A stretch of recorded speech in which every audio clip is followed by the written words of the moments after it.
Magandang oras mga kababayan, mga ka-Golden Boy, magandang buhay sa lahat ng ating mga katiyets buong Pilipinas, Luzon, Visayas, Mindanao, shout out sa lahat. Well, akin na naman ibahagi sa inyo sa mga hindi pa nakakopya nito ang mga mapa na meron ako about Yamashita Treasures. Well, atin muna pag-usapan kung paano nyo malaman na ang mapa na hawak nyo ay talagang sa lugar nyo. Kasi ang mapa ng Hapon ay generic. Karamihan ng mapa nila, hindi nila nilagyan ng pangalan. Bagkus, yung features ng bundok, yun ang drawing nila as background. Kagaya dito, ang background ay mukhang barko. Diba? At sa bandang south nito ay narito ang treasure site. Kaya dito nyo malaman mga katiyets, ang kahalagahan ng hugis ng bundok na nasa mapa nyo. Ang general treasure site ay meron talagang bundok yan na background. Kagaya dito. Mukha siyang diba? Barko. Mukha din siyang sapatos, diba? At ayan, nakita nyo, east. Naroon sa east ang bundok. Ang treasure site ay nasa south. Ayan. Ano kasi ang Hapon, ang east ay isang importanteng direksyon dahil yan ang Japan. Ang Japan ay located sa east. Kaya tinatawag na the rising sun ang Japan. Ang kanilang flag ay rising sun. Yung pula na bilog, crimson.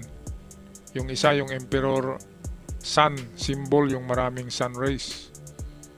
16 ka sun rays. Okay, ito yung original map ng father ko na naitago niya na nasa akin. Siguro pag retire ko ay puntahan ko tong lugar na to eh. At tingnan natin kung meron pang natira diyan. Kasi dito sa mapa meron siyang 3 deposito eh. Saka mamaya papakita ko sa inyo ang bunker nito. Malaking mapa to eh, kasing laki ng kartulina. Kaya naputol siya sa picture. Pero merong karugtong to. So, yan ang katibayan na ang mga treasure map ng Emperor ay meron talagang bundok.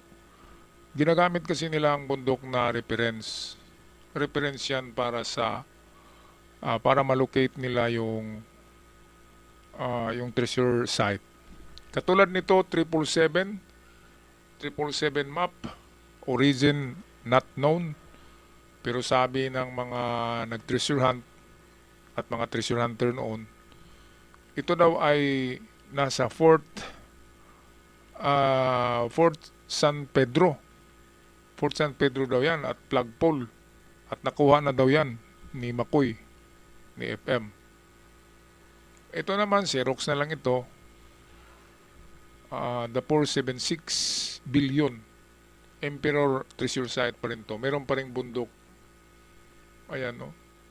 At makikita nyo, merong palaging clock, merong orasan kapag Emperor treasure site. Well, medyo mahirap intindihin ang kahulugan ng orasan. Pero meron akong vlog niya na isusunod natin next week. Pag-upload ang kahalagahan ng clock face or orasan sa treasure map. So ito, bundok pa rin to. Pero putol siya, hindi kompleto yung hugis ng bundok. O atin muna balikan yung bakit nga ba sinabi ito na 777? Bakit 777 treasure map ito? Dahil ang number 7 ay kumakatawan yan sa yung the God of Fortune ng Japan, the 7 Gods of Fortune. 7 kasi yan na maswerte na Diyos ng swerte sa Japan. Ano ba yun? Nakalimutan ko. the 7 Gods. Yan yung kahulugan ng 77. Naalala ko tuloy si Bustoyo eh. Kasi ang dinala noon sa pawn shop ni Bustoyo ay ang lapida ng 77 treasure map ng Emperor Treasure Site, yung dinala sa kanya ng treasure hunter sa Luzon. Kaya sabi ko, nako, kung totoo yan, tiba-tiba si Bustoyo. Pero kung hindi nila alam ang lalim niyan, sigurado ang lalim ng bunker niyan ay nasa 30 meters eh. Kasi yung sa mapa ng father ko ay 50 meters deep. 50 metros ang bunker, malalim talaga. Ayaw ipahukay yan eh. Ayaw ipahukay yan ng emperor kaya sobrang lalim. Okay, patuloy tayo. Ito naman, sobrang ano na to. Putol to. Ito yung nakuha ng ating mga tets nakalagay sa botelya to eh. Tapos nakasuksok sa puno yung bote. Pero putol siya. Ang kasama nito ay ibinaon din doon sa ibang mga puno. So gawa siya sa wax. Ito gawa to sa wax eh. Nakatupi-tupi ito ng makuha ng ating mga katiyats. So ang purpose ng wax para hindi malata. Kasi kapag wax, waterproof na yan eh. So hindi na malalata yung mapa. Ito, Emperor Treasure Map to, pero ano na to? Xerox lang, kaya ganyang kalabo. Meron din akong kompleto nito. Kasi ito'y putol din to. So meron akong kompleto na mapa niyan. Mamaya isingit ko sa bandang dulo ang mga iba pang mapa na hindi ko na isama dito. Ito ano pa rin to, Emperor Treasure Site kasi merong clock face. Merong orasan. 44 billion yen ang laman yan na treasure site. Kasama na dyan ang giveaway, medium deposit, saka bunker. Tatlo kasi yan. Isang giveaway na 2 barita, 4 na barita, isang medium, which is umaabot ng 1 ton ang medium deposit, at isang bunker na umaabot ng pinakamababa 3 tons hanggang umabot pa yan ng nasa 60 tons of gold bars. So ito twin peak na bundok ang marker niya. Kaya hindi pwedeng walang bundok ang mapa kasi Emperor Treasure Site yan eh. Ito naman 777 pa rin, sa Emperor pa rin ito. 7 Gods of Fortune pa rin. Ito yung sinabi ni Rob Cortez, yung treasure hunter ni Marcos na Amerikano, na nakuha daw ito at talagang nakita niya sa mata niya na mayroong 7 truck na may lulan ng mga kahon ng gold bars. Ito ay sa Teresa 2. Marami tayong subscribers na taga Teresa sa Quezon City, alam niyo yan. Ngayon daw meron na daw diyan Hollow Block Factory. Yun ang narinig ko. Ito naman General Treasure Site to. Medyo hindi malaki ang meron dito pero merong 3 giveaway at isang bunker. Ang bunker niya ay nasa gitna ng lawa. Itong merong letter C. Ito sa Panabo to sa Davao. Meron siyang GPS sa baba oh. I-ano na lang to mga taga Panabo. Kopyahin nyo yung GPS dyan at baka malocate nyo. So ayan Panabo in Davao ang Panabo eh.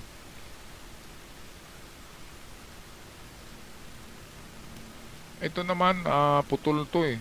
Oh. Aerial view naka-top view yung dapat merong bundok. Kaya ito'y kopya lang to, reproduction to. Hindi siya Xerox sa original kundi drawing muli.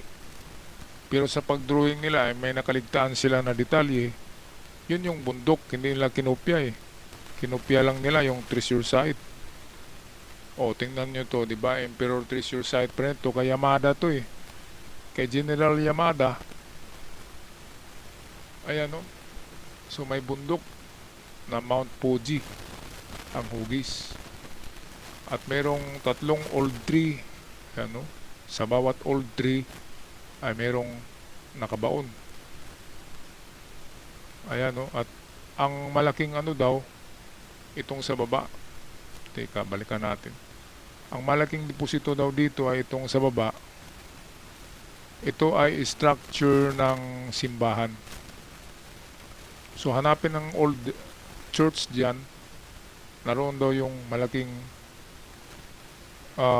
nakabaon na halaga. So itanong-tanong nyo lang dyan sa kung saan tong Yamada na to.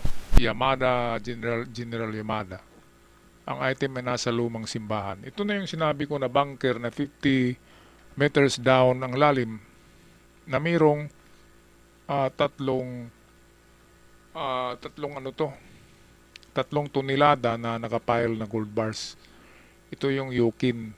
Ang Yokin yun yung bunker. Japanese. Kaya ano to eh. Kaya si Watsi ay General Watsi yata. General Watsi ng Japan. Siya yung nagbaon yan. Hindi si Yamashita. Kaya kita nyo na, kapag may bunker, meron talagang hagdan yan. Kasi paano makababa ang Hapon na magdala ng bigat-bigat na gold bars kung walang hagdan? Alangan naman na magpa-slide lang sila dyan, di ba? Ipudpud yung kanilang puwit. Okay, ito naman, reproduction na lang ito na mapa. Mahirap yan kapag mga ginawa lang. Ito naman yung sa Siargao na nakuha daw ng yung mga treasure hunter na merong TV show na The Lost Gold of World War II. World War II Lost Gold. Yung kanilang episode sa History Channel. Sila ay nakapunta ng Luzon, sa Cordillera at dito raw pinalad sa sa Siargao, sabi ng taga Siargao sa amin, sa lugar namin to. Ay ito yun yung kasi yung huling episode nila ay sa Siargao sila noon. At binarina nila yung gilid ng bundok at pinadalhan ng maliit na kamera at nakita nila yung mga box na kahoy doon sa ilalim ng binarina nila na gilid ng bundok. At yun na yung katapusan ng ng kanilang episode. Dahil nakikita na yung mga kahoy na box eh. Kaya marami ang nagsabi na nakuha talaga yun. At biglang nagtapos ang kanilang TV show. Diba? Anong ibig sabihin nun? Hindi jackpot. Ito naman, mga longitude, latitude, GPS ito sa bandang Luzon. No? Paki-screenshots nyo lang, medyo malabo kasi matagal na yan na Xerox eh. Mga compilation pa rin ng father ko to. Ayan o. Mayroon sa Kiangan dyan. Dito naman Visayas, Central Visayas. Kukunti lang ang meron sa Central Visayas eh. Kunti lang pala ang Emperor Treasure Site dyan. Pero maraming dyan, lalo na sa Leyte, mga small deposit. Shout out dyan sa taga Leyte, marami dyan sa mga baybayin. Lalo na dyan sa Hernandez sa Leyte, sa Bohol. Sa Bohol, sa Hernandez na lugar. Merong 2 barko dyan na lumubog ayon sa mapa. Meron akong mapa niyan. At 2 barko yun. Tapos in between, kalagitnaan ng 2 barko ay merong concrete box na malaki. Doon daw nilagay ang gold bars. Okay, so ito pa sa bandang dulo. Panoorin nyo lang, meron pang mapa dito na dinagdag ko. At sana angkop ito sa inyong lugar, mga ka-TH. Sana makatulong. Okay, maraming salamat sa lahat at sa mga bago pa lamang sa channel, huwag kaligtaan mag-subscribe. Malaking tulong din yan sa akin at sa ating treasure hunting community. Hanggang sa muli, paalam at ingat ang lahat.